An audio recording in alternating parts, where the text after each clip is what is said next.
when I was outside listening to conversations, I noticed we were putting out declarations, and sometimes there weren't declarations coming back, and yet how do we make those declarations? And you're listening.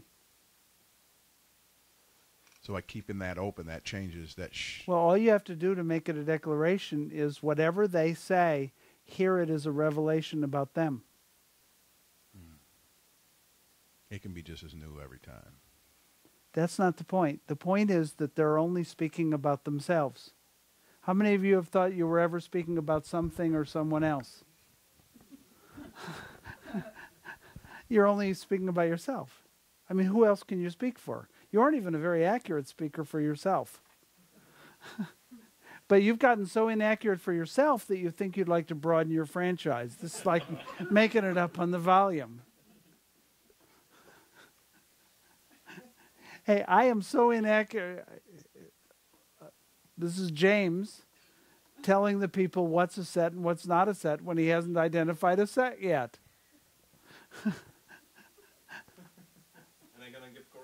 Yeah.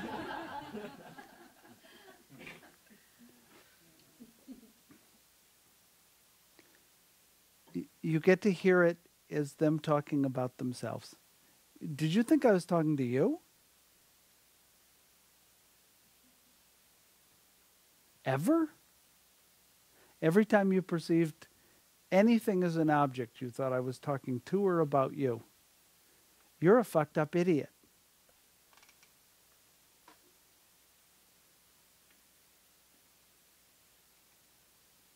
How is it to hear that as a declaration about myself?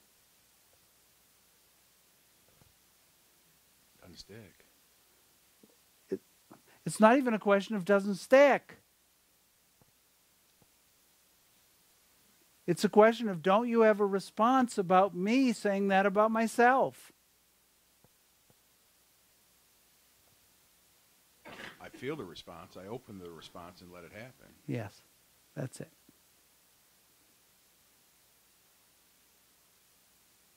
How many of you have had somebody call you a name or say something about you and you get upset? And they were only talking about themselves.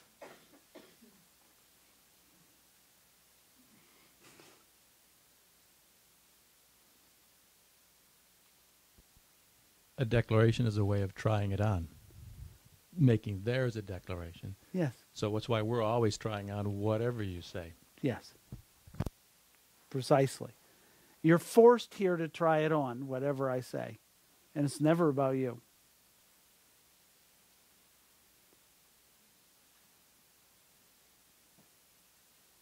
This is why when Sonnet says, you hurt me, she's really saying, I'm not going to learn anything from any of this. Because I have something going on over here, but I want it to be you who caused it.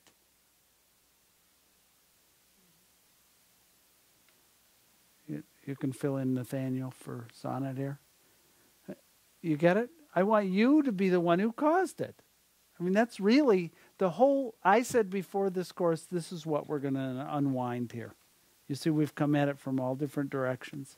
That was the point. That was the one thing I wanted to unwind here.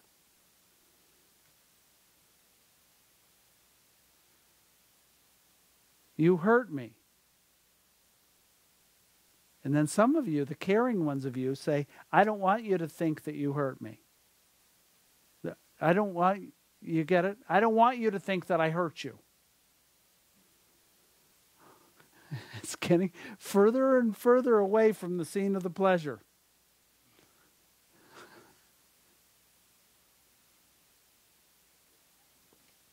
In the present, there's only pleasure. This is a particular kind of pleasure, which is the absence of pain or pleasure.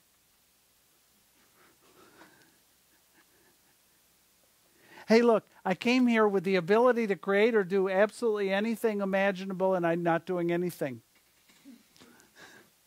That's bliss. Hey, look what I did. Hey, Mom, do you want to watch me go down the slide again? What does Mom say if she's honest? No. Holy shit, no. As a matter of fact, I'd like you to grow up, move out, and grow a pair. Get the heck out of here. What's the technology of embarrassment?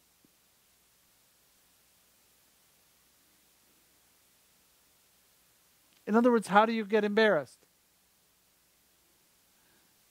If for anything you do, there's a technique, there's a process that you're able to generate over and over and over and over again. What's boredom? What's boredom? What is the phrase that boredom is?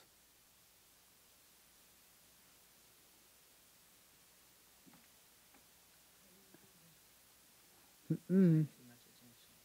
Mm-mm. There are no possibilities here. There are no possibilities for me here. Now, by the way, notice that if it's an assertion that there are no possibilities for me here, it's a serious event. Notice if it's a declaration that there are no possibilities for me here, check out how many possibilities there are for me here. And I'm saying there are none. It's just funny. It has to be funny.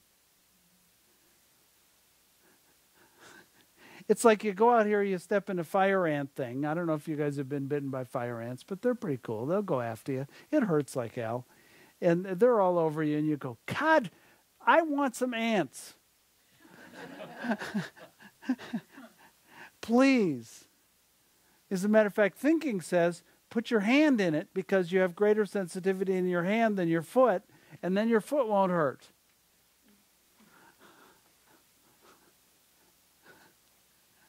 Oh, great, my foot does not hurt at all anymore.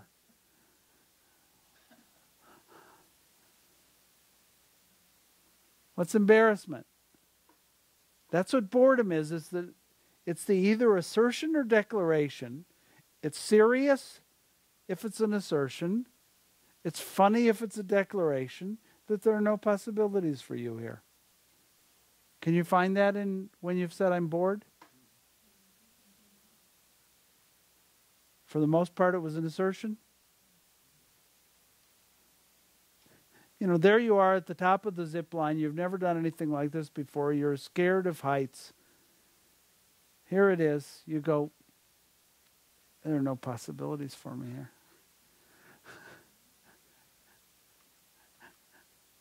How could you possibly ever be bored again if you can make a declaration?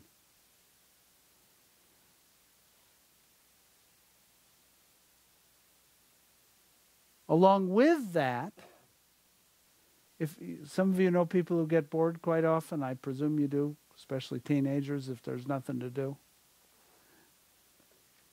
It's a statement of whatever's going on here, I don't want to experience. This I'm not going to count as an experience worth having. It's got to be, and this is really where we're going as a culture, it's got to be of a certain, whatever our criteria is to count as something going on. What'd you do on the weekend? Nothing. I didn't go anywhere. So going somewhere means it counts. Not going somewhere means it doesn't. What'd you do over the weekend? I meditated.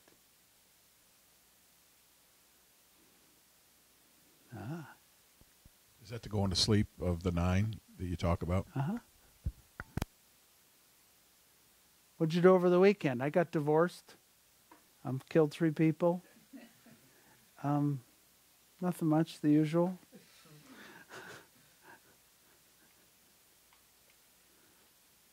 Taught a turtle to talk. Slowly. Gave birth to 3 children. Generated world peace. Nothing much. Just another dull day in paradise.